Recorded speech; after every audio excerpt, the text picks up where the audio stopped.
BCGI 성경적 교회 성경연구소의 명성원 목사입니다. 오늘은 평택에 있는 참사랑교회를 찾았습니다. 우리 김기태 목사님, 조현순 사모님, 안녕하세요.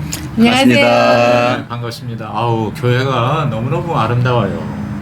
흔히 감사합니다. 전원교회 이렇게 얘기하는데 여기야말로 진짜 전원교회인데 교회가 아이고 진짜 그림 같고 그다음에 아주 잔디밭 주차장 굉장히 넓은데 전체 땅이 몇 평이에요? 650평입니다. 이야 대단합니다. 근데 이렇게 아름다운 교회, 이 넓은 교회 언제 건축하셨어요? 네, 제가 가정교회로 개척하고 네. 10년 되었을 때 네. 하나님이 주신 선물입니다. 그래서 외형 추구하지 않고 가정교회를 통해서 교회 본질만 추구해도 이렇게 아름다운 외형을 주신다는 하나님의 하나의 간증, 선물 같습니다. 네. 제가 지금까지 방문한 가정교회 중에서 제일 아름다운 교회 중에 하나인 것 같습니다. 자, 그러면 이제 이따가 우리 나중에 얘기하면서 이 교회에 어떻게 하나님이 선물을 주셨는가 좀 구체적인 이야기 좀 듣기로 하고요. 우선 우리 목사님의 인생 이야기 좀 듣도록 하겠습니다. 어떻게 예수님을 언제 어떻게 믿으셨어요? 저는 저희 집안에 예수 믿는 사람이 없고요. 네. 제가 맨 처음 예수를 믿었습니다. 그래서 저 원래는 제가 좀 불교 쪽에 어린 나이부터 오히려 불교 쪽에 좀 심취해가지고 네. 전국에 있던 웬만한 절은 큰 절은 다 가본 것 같아요. 아, 그래요? 예, 가서 교회에서 여름 수련회 하듯이 절에 가서 3박 4일, 4박 5일 이렇게 수련도 하고 108번 절도 하고 반야심경, 3기, 사홍선, 8종도 다 외우고 할 정도로 네.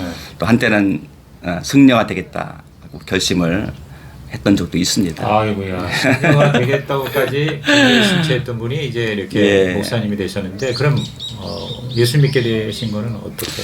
예, 저를 전도했던 친구도 있었지만 네. 교회를 가봐도 큰 감흥이 없었고요.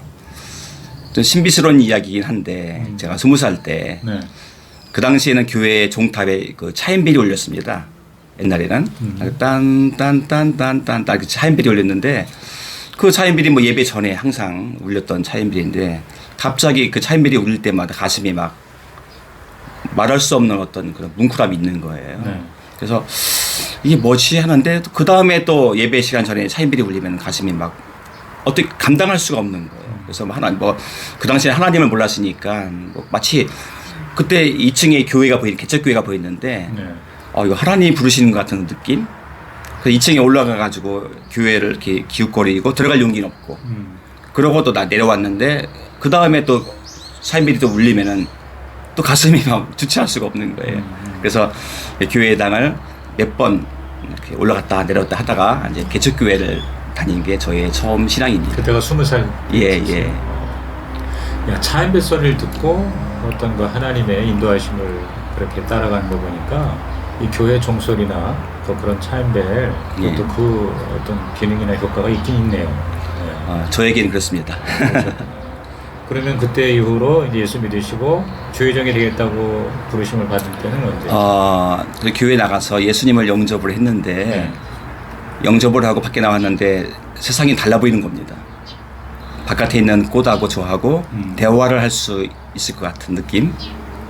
뭐 너무 기분이 상쾌했고 막 세상이 달라 보이는 거예요. 그래서 그냥 교회에 오는 거 너무 즐겁고 뭔가를 하고 싶어하고 청소도 하고 할 수 있는 게 제가 없잖아 교회에서요. 매일 청소하고 기도하고 그 나오자마자 새벽기도 나오고 그래서 새벽기도 나온 지 한 달도 안 돼서 목사님이 교회 키를 줄 정도로 예 그래서 교회에 와서 제가 새벽기도 차인벨을 제가 울리고 그렇게 은혜를 받았는데 그 주님께 은혜를 받으니까 제 인생을 주께 드리고 싶은 마음뿐이 없더라고요. 그 당시에는 목사도 아니고 선교사도 아니고 그냥 제 인생은 주께 드립니다 이런 고백을 제가 하게 됐고요. 그때 뭣도 모르고 그냥 주의 종이 돼서 선교사건 목사건 하나님을 위해 인생을 바치겠습니다라고 제가. 그럼 예수 믿은 지 얼마 만에 그렇게? 그렇게 바로요. 믿고서 바로 예. 바로 그러면 그런 마음을 제가 먹었죠. 마음을 먹었지만 예. 실제로 이제 주의종이 되기 위해서 신학교에 간 때는 예수 믿고 나서 한 7년 지나서. 7년 지나서. 예. 그러면 이제 결혼한 이후입니까 아니면 결혼 전입니까? 결혼 바로 전에. 결혼 바로 전에. 예. 와, 그럼 이제 사모님이 어떻게 우리 목사님 만나신지, 사모님은 어떻게 모태신앙입니까? 아니면은 목사님처럼 나중에 예수를 예, 영접하셨어요? 나중에 믿게 되었는데요. 네. 저희는 친정 오빠가 예수 안 믿는 오빠가 전에는 왜 시골에서 부흥회 하고 그러면 사람들 막 가고 그랬잖아요. 다른 교회에서도 놀러 가고 구경 가고 그러듯이 시골 동네에 교회가 생겼는데 구경을 갔어요. 부흥회 한다고 그래서 갔는데 거기 목사님이 정말 그 당시에는 정말 귀하다고 생각했던 아카시아 꿀을 주더래요. 그걸 타가지고 준 모양이에요. 그래서 너무 고마워서 그 교회 가야 되겠다고 저희 교회 안 다니는 아버지 어머니 막 끌고 갔어요. 네. 그래서 덕분에 저도 교회를 들어오게 되었습니다. 그러셨구나. 그럼 내가 거의 비슷한 때인가요? 나이가? 저는 중학교 중학교 때. 1학년 때. 네.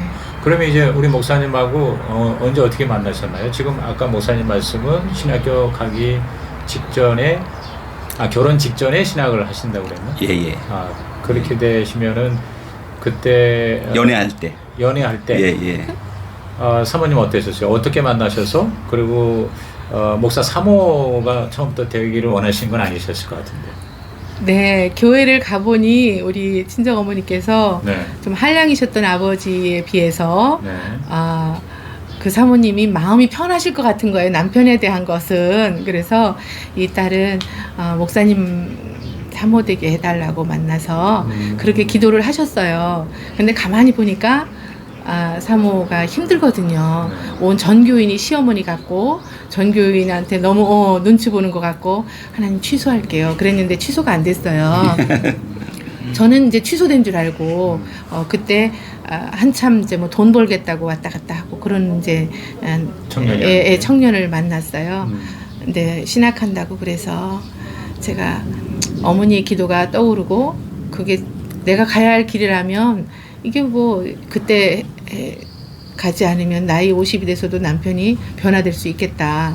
어떻게 합니까? 미리 매 맞는 게 낫겠다 싶어서 제가 등록금 대주고 가라고 그랬습니다. 그러니까 처음에는 이제 그냥 연애를 했는데 네. 연애 중에 헷갈려 신학을 한 하겠다고 거예요. 하니까 고민하다가 갑자기. 그래 그러면 내가 서포트 하겠다 이렇게 해서 네네. 적극적으로 지지를 해주셨군요. 네. 그리고 이제 결혼하시고 신학교 남편은 다니시고 네. 또 사모님은 열심히 또 돈 벌고. 네. 무슨 일을 하셨는데요? 병원에서 근무했었어요. 아산중앙병원에서 네, 장님변도로 근무하면서 네. 그런데 남편이 너무 웃기게도 전도사 생활 딱 시작하면서 네. 그 당시에는 목회자 부인은 돈 벌면 안 된다고 나보고 그만두라고 지금까지 벌었으면 참 많이 벌었을 텐데 그래서 그만뒀어요. 근데 지금까지 옆에서 남편 얼굴 쳐다보고 하나님만 쳐다보고 살고 있습니다. 아이고 대책 없이 어쨌든 주의 종이니까 하나님이 책임질 테니까 우리 세속적인 일 그만두고 열심히 목회에 전념하자. 지금은 전혀 해당이 안 되는 그런 그 당시에. 이야기인데 네. 제가 그 당시에 이제 선배 목회자들한테 듣고 배웠던 그런 네. 것들이 그런 거였습니다. 그러면 굉장히 힘드셨을 것 같은데 경제적으로는 그렇죠? 그래서 제 아내가 좀 고생 좀 많이 했습니다. 그 이제 신학을 이제 여기 침례교 교단이더라고요. 예. 그러니까 이제 이제 신학을 하시고 그러고 나서 이제 교회를 개척하시기 전에 다른 교회 전도사님이나 또 부교역자로 이름을 하셨겠죠? 예. 네. 그러시다가 이 참사랑 교회를 개척하신 때가 지금으로부터 몇 년 전이죠? 17년. 17년 전에. 그래서 이제 제가 알기로는 우리 참사랑 교회가 또 우리 목사님이 가정교회로 개척을 한 그런 교회의 대표적인 교회로 지금 알려져 있거든요. 그래서 우리 그 교회 개척을 어떻게 하시게 됐습니까? 예, 제가 이제는 그 셀교회 네. 컨퍼런스를 전체를 다 수료했거든요. 수료하고 이제 셀교회로 개척을 해야겠다라고 이제는 마음 먹었는데 네. 셀교회 형태를 놓고 고민했어요. 그 당시 셀교회 여러 가지 형태를 샘플을 보였는데 남녀를 함께 할 것인가, 남녀를 분리할 것인가. 네. 효율로 볼 때는 분리하는 게 좋을 것 같은데 건강한 거 볼 때는 가정이 함께 하는 게 맞다라고 생각했거든요. 근데 가정교회는 남녀가 함께 보인다고 하니까 궁금해서 한번 호기심에 참석을 했습니다. 그러니까 가정교회 세미나를 참석하신 거예요? 예, 예. 어떤 세미나였나요? 그 당시 울산에서 하는 네. 목회자 세미나입니다. 근데 의외로 네. 제가 너무너무 좋았고요. 근데 목자 모임은 약간 그 당시 제 느낌에 좀 시시했습니다. 셀 컨퍼런스에서 좀 파워풀한 셀을 보다가 목자 모임은 조금 약간 시시했다. 동네 아줌마들 모여서 잡담하는 것 같은 느낌. 네, 네. 그래서 그 다음에 이제 열린문 교회를 제 아내와 함께 또 같이 참석을 했는데 네. 강의 중에 감동도 받고 너무나 깨끗한 영성이 흐르고 있는 거예요. 가정교회에. 하나님 기뻐하겠다. 근데 목장 모임을 갔는데 약간 실망스러운 거죠. 또 뭐 이게 파워풀하지 않은 거예요. 근데 순간 스치는 마음이 이 파워풀한 셀 모임이라는 게 목사가 볼 때 파워풀한 셀 모임이고 네.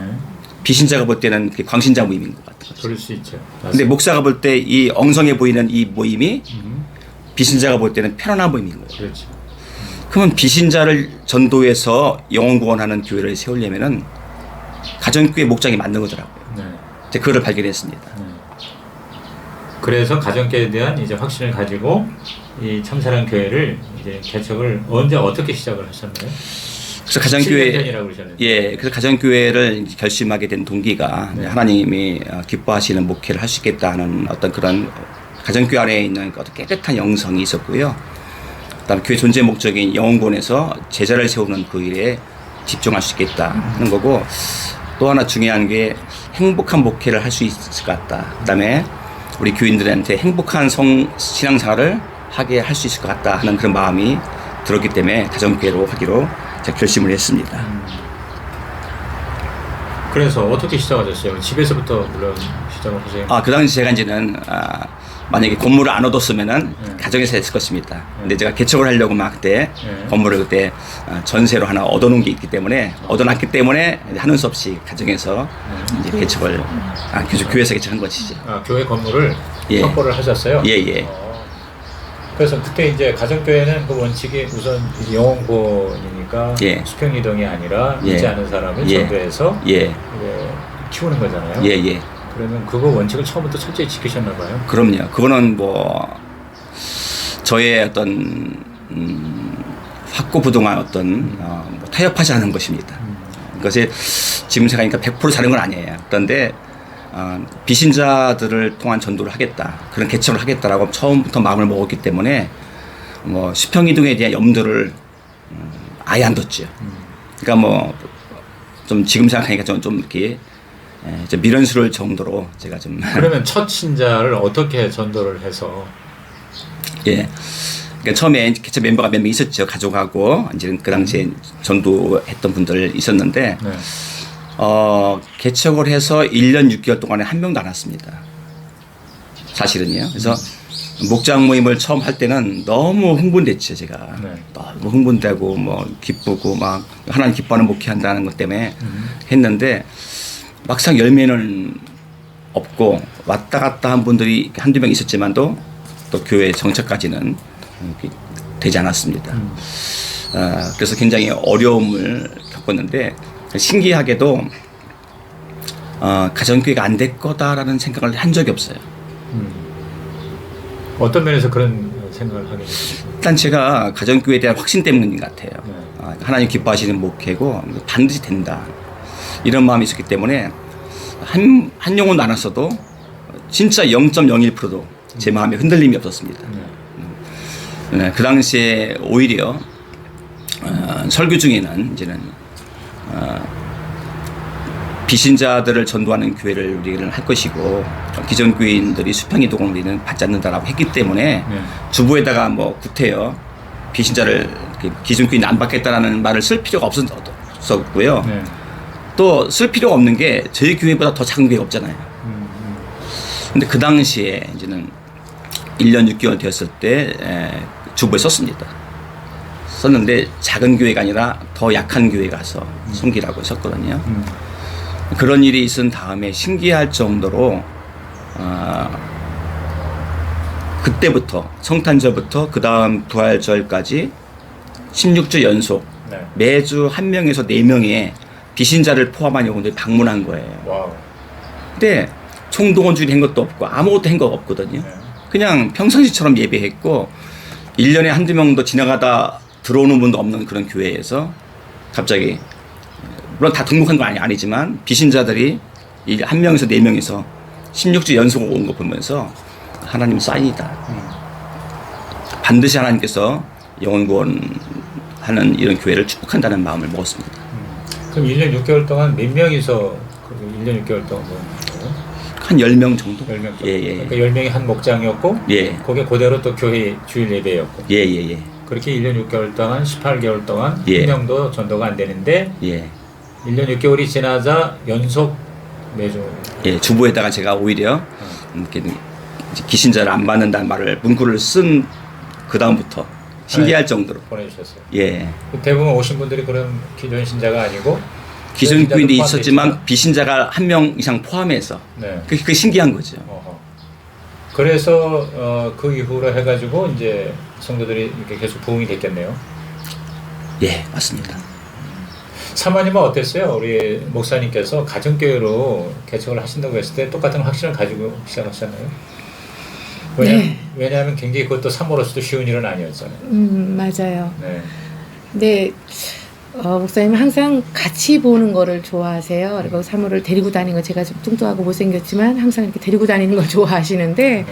그래서 열린문교회 그 세미나에도 가봐야지 되겠다. 당신도 같이 봤으면 좋겠다. 울산큰빛교회 본인이 혼자 다녀왔음에도 불구하고 저를 데리고 또 가주신 거예요. 가서 보면서 처음에는 우리 목사님 혼자 같은 것을 가셨는데 네네. 두 번째 목회자 세미나를 네네. 사모님도 같이 그리고 가셨네요. 예 5월달에 하고 6월에 개척한 거니까 시작한 거니까 저희가 근데 저도 너무 좋았고요. 저도 너무 좋았고 네. 솔직히 하나님보다도 남편이 너무 좋아하는 거예요. 그 얼굴에 그 확신이 차 있고 너무 행복해하고 될 것 같다. 우리 10명만 목회해도 우리 일평생 10명만 해도 우리 이거 하자. 그 확신에 찬 얼굴이 안 할 수 없게 만들고요. 예, 그래서 그냥 같이 행복하게 그릇하고 네, 음식 준비하고 시작했습니다. 그럼 목사님은 그 한 명도 이제 18개월 동안 전도가 안 됐어도 마냥 행복했고 확신이 0.01% 이제 흔들리지 않았다고 그러는데 사모님도 마찬가지였습니까? 저는요. 그렇지는 않았을 것 같은데. 그렇죠. 그런데 저는 뭐가 좋았느냐 하면은요. 죄송합니다. 그 사모에 대한 패러다임이 바뀐 것 같아요. 그 전에는 좀 큰 교회 목사님 사모님들은 마치 적처럼 내가 이렇게 막 세워놓으면 데리고 가는 이렇게 간식 키워놓으면 뭐 데리고 가는 뭐 그런 조금 안 좋은 이미지를 가지고 있었는데 네. 제가 가정교회를 하면서 가정교회 세미나하고 가정교회를 한다고 생각하면서 적이 아니라 아군인 것을 알게 된 거예요. 제가 이분들은 섬겨야 될 분들이고 내가 그래야 될 분들이지 절대 그런 분들이 아니죠. 같이 오군이잖아요. 네. 하나님 나라 확장을 위해서 그것을 위해서 그래서 옆에 분들이 다른 교회가 잘 되면 괜히 막 속이 상하고 저 교회는 뭐 누가 와서 뭐 1억을 헌금했대 뭐 몇십 명이 했는데 그 교회 갔대 그러면 막 부럽기도 하고 우리 교회는 그런 사람 안 오지 막 그런 생각을 하던 그 전에 사모였던 제 모습이 이제는 변화돼서 옆에 교회 발이 새벽기도 불 꺼져 있으면 걱정이 되는 거예요. 목사님 무슨 일이 있나? 왜 교회 안 오시지? 막 그런 생각이 들 정도로 축복하는 사모가 되었고 또 같이 이제 기도하는 사모가 되었다는 게 너무 좋으니까 이제는 뭐 그거 안 해도 가정교회 한다는 것만으로도 제가 행복한 거예요. 제가 어떤 마음으로 하느냐에 따라서 다르다 그런 생각을 제가 갖게 됐어요. 네. 그래서 이제 그렇게 인내하고 기다리고 계속 붙들고 했더니 18개월 만에 개척한 지 1년 6개월 만에 예. 하나님 사람들을 계속 보내주셨고 그 예. 이후로도 꾸준히 그렇게 영혼 구원이 이루어졌는 것 같습니다. 예, 저는 그 전도할 때 네. 기폭제란 말을 쓰거든요. 기폭제. 기폭제. 그러니까 전도가 안 되는데 탁 터지는 시간이 있는 것 같아요. 네. 그래서 그냥 새벽마다 한 영혼 달라고 기도했거든요. 근데 그 당시 알코올 중독자 한 명이 왔어요. 집에서도 포기하신 분인데 그들은 알잖아요. 반복된 말을 하고 한 얘기 또 하고 그걸 들어주고 돈 달라고 하면은 사실 술 먹으러 달리는 거고 해서 밥은 사줘도 술은 안 사줬다고 했는데 나중엔 제 이름을 대고 1층 미장원에서 돈을 빌려서 가는 경우도 있고 그래서 속이 상해서 이제는 신방 안 가고 그런 적이 있습니다. 근데 또 새벽에 그 다음날 기도하는데 한 영혼 달라고 기도하는데 하나님의 음성이 내가 보내지 않았느냐. 그 영혼이 떠오르는 거예요. 그래서 내가 회개하면서 다시 보내주시면 제가 숨기겠다고 했는데 그 다시 온 그 알코올 중독자 하루에 소주를 10병씩 먹는 그래서 아들이 안 보이면 아버지가 영등포 역정 가서 찾아오는 그런 자를 보냈습니다. 그래서 그런 분을 보냈고 그런 분을 섬기고 기도하는 가운데 그리 술이 끊어졌어요. 술이 끊어지면서 이제 전도가 됐고 그분을 중심으로 해서 꼬리에 꼬리를 물고 오는 거예요. 그래서 비신자 한 명을 전도하는 것은 상당한 시간이 필요합니다. 전혀 모르는 사람하고 우리가 얼굴을 트고 인사를 하고 말을 걸고 차 한 잔 마시기도 쉽지 않거든요. 그렇죠. 근데 차 마시고 밥을 먹고 목장에 초청한다고 오르냐 쉽지 않습니다. 그래서 뭐 2년 반, 3년 이런 말 하거든요. 그래서 그렇게 전혀 모르는 분들과 관계를 맺고 같이 밥을 먹고 친해지고 목장에 온다고 해서 또 계속 나오는 것도 아니고 이런 분들이 목장과 교회 나오기까지는 정말로 많은 시간이 필요하죠. 근데 비신자들 주변에는 비신자가 많습니다. 그렇죠. 그래서 비신자를 한 명 전도하면 비신자들을 통해서 그분 주위에 있는 분들을 전도하는 것은 또 쉬운 거예요.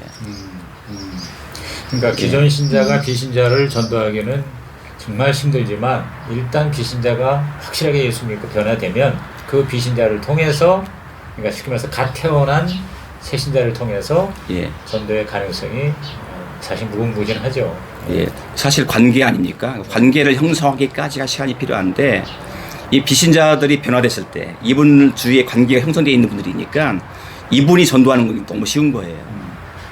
내가 봐라, 내가 이제 이렇게 중국자였고 알코올 크리디 병원에서도 해결 안 된 것이 교회 나와 해결됐다 하면서 간증하고 전도하는 경우는 전혀 모르는 분들과 인사 나누고 사귀고 하는 것과는 상대가 되지 않습니다. 그러니까 2년 가까이 그렇게 10명의 그 전도되지 않은 숫자를 가지고 애쓰시다가 그 다음부터 하나님 보내주셔서 너무너무 진짜 신나고 행복하셨겠어요. 예. 그러나 그렇게 항상 좋은 일만 있지는 않았을 것 같은데 사모님 어떠세요? 그동안 이제 지난 17년을 돌아보시면서 가장 어려웠던 때가 있었겠죠? 가장 어려웠던 때요. 네. 많았어요. 돌아보면 많으셨겠죠. 많았는데 굳이 따져라 그러면 또 별로 생각도 안 나는데 이제 성도님들이 많이 나갔을 때 어떠한 일로 한 40명 정도가 이렇게 아이들 포함해서 나갔는데 아, 그래요? 저는 그것도 정말 가슴 아프고 힘들었는데 네. 그때 남편이 기운을 잃고 옆으로 쓰러지더라고요. 그러니까 이렇게 누워가지고 못 일어나는 거예요. 정말 열정맨이었는데 그냥 화염병 들고 탱크 위로 올라갈 수 있는 그런 열정이 있는 사람인데 이렇게 쓰러지는 거예요. 전 그게 너무 힘들었어요. 사모라서 그런가 봐요. 이게 남편이 힘을 못 내니까 아무것도 못 하겠는 거예요. 뭐 교회도 그냥 스톱한 것 같고 막 그런 암흑 같은 시기. 저는 오히려 성도님들 나간 것도 힘들지만 남편 힘들 때가 더 힘들었다는.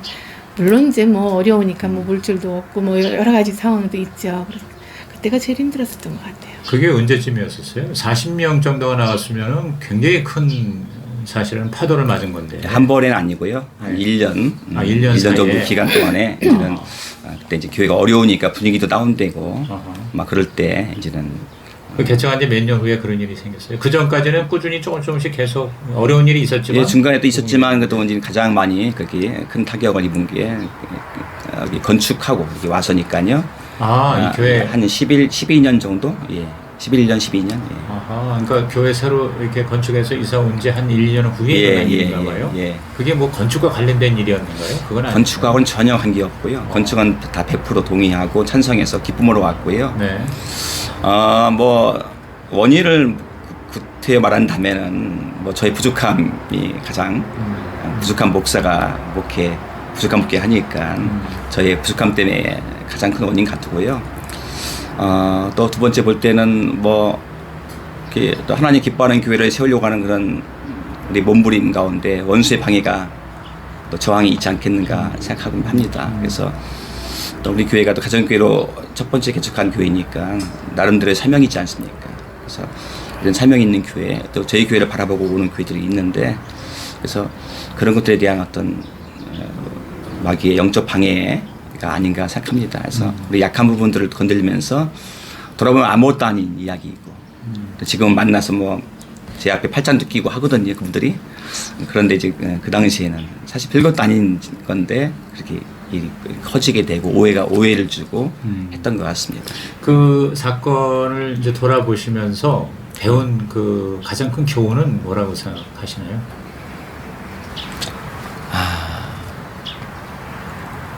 첫 번째는 이게 방심하면 안 되겠구나. 방심하면 안 목회라는 게 네. 섰다 하는 게 없는 것 같아요. 그러니까 주님 오실 때까지 가야 하는 거고, 이런 방해는 앞으로도 있겠구나 싶어요. 네. 그래서 우리가 영적으로 깨어있어 그렇지 않도록 더욱더 기도하고, 어쨌든 그런 걸 지나면서 제가 또 저 나름대로 제 안에 갖고 있던 어떤 교만함, 제 안에 있던 어떤 무거운 것들을 내려놓는 그런 시간도 됐고요. 또 저의 또 부족함도 또 돌아보고 회개하게 됐고, 그래서 겸손을 하게 된 것 같아요. 그래서 최영 목사님께서 김 목사 고난을 통해서 배우는 게 있으면 된다. 고난을 낭비하지 말라. 고난을 낭비하지 말라. 참 멋있는 예, 고난을 통해 배우는 게 있으면 그 낭비가 아니다. 그 말이 차에서 저에게 주신 말씀인데, 네. 정말로 돌아보니까 힘들었지만 또 최 목사님이 계속 격려했거든요. 격려했는데 정말로 그걸 통해서 제가 많은 부분 승승장구하듯이 교회가 부흥했거든요. 네. 1년에 하나 목장 하나씩 계속 부흥을 세워왔으니까. 그래서 잘하고 있지. 우리 교회는 특별한 교회고 일반 교회가 아니라 가정교회 개척한 교회이기 때문에 이런 일이 없을 거야라는 생각을 했는데, 가정교회는 틀림없이 일반 교회보다는 한 7-80% 그런 일이 없다고 생각합니다, 저는요. 그렇지만 전혀 없는 건 아니고, 그런 것에 대해서 대비하고 준비하고 또 내려놓을 수 있는 마음을 가진 것 같아요. 예. 그러니까 보통 가정교회는 이제 다른 교회에 있다가 오신 분들이 아니고 거의 이제 목사님 교회는 특히나 예. 개척할 때부터 가정교회를 시작했으니까 거의 대부분의 성도는 다 내가 또는 우리 성도들이 전도해서 이 교회가 처음이고, 그래서 목사님이 인도하는 대로 그대로 이게 교회인 줄 알고 그대로 다 이제 순종하는 게 일반적인 현상인데, 그럼에도 불구하고 가정교회에서도 얼마든지 사탄의 공격과 시험이 있을 수 있고 또 우리가 실종할 수도 있구나 하는 그런 교훈을 받으셨다. 그래서 방심하지 말라. 사모님은 어떠세요? 사모님은 그 사건을 통해서 배운, 특히 이제 가정교회 개척하신 사모님으로서 돌아보실 때 본인에게도 레슨이 되겠지만 또 많은 후배 목회자들이나 또 개척하시는 분들에게 뭐 그런 교훈을 같이 좀 나눌 수 있는 그런 내용이 있으십니까? 교회의 감독자로 목사님을 세우셨잖아요. 네. 그래서 감독자를 무너뜨리면 그 교회가 흔들리더라고요. 그렇죠. 원수는 목사님을 무너뜨리려고 하는구나. 그것이 가장 1번 목표구나. 네. 그렇기 때문에 내가 할 것은 목사님을 위해서 기도하는 거. 내가 하지 않으면 안 되겠구나. 저는 그 많은 성도님들이 모두 같이 저랑 한 마음인 줄 알았고 또 끝까지 저희는 이제 은퇴하여서도 같이 선교하자 뭐 그런 얘기들을 많이 했으니까, 그래서 이분들과 끝까지 함께 할 줄 알았는데 떠나는 것을 보면서 이분들이 그렇지 않네. 그런 마음도 들었고요. 그래서 가장 옆에서 든든한 아군이 될 사람은 동역자는 나밖에 없구나. 그런 생각을 실은 갖게 됐어요. 그래서 기도 시간을 더 늘려야 되겠다. 남편을 위해서 더 이렇게 방어를 치는 기도를 많이 해야 되겠다라는 생각을 해서 점점 늘려가고 있습니다. 그래요. 그래서 비신자들을 통해서 제 교회가 4년 4개월 동안에 100% 비신자만 전도했잖아요. 네. 전도했고 비신자들을 통해서 거의 90%가 목자들이 또 세워졌기 때문에 아까 하신 말씀처럼 우리 교회는 그런 일이 없겠다라는 생각했거든요. 그래서 그런 일이 있을 때 힘든 것이 근데 그럼에도 불구하고 영혼구원 됐거든요. 그래서 개척 때부터 그 1년 6개월 지난 다음부터는 1년에 4명에서 15명의 영혼을 침례를 줬습니다. 그 당시에도 막 4명, 10명 줬을 거예요. 그래서 영혼 구원하는 교회는 우리에게 맞는데 제가 제자 훈련에 실패한 건가 하는 마음이 들었습니다. 내가 세운 목자, 그러니까 전도하고 결혼 주례까지 하고 그 세운 목자들이 떠날 때는 나 제자 훈련에 실패한 거 아닌가라는 그런 어떤 자괴감 이런 마음이 제 안에 힘들었고요. 하나님께서 이제는 저를 또 이루하시면서 김 목사 네가 내 제자고 네가 내 열매야 이런 말씀을 주시면서 또 우리 목자모님들이 또 한 영혼 붙들고 막 괴로워하고 막 씨름하고 기도하고 금식하고 하는 모습 보면서 제 마음이 안쓰러우면서도 흐뭇한 거 있잖아요.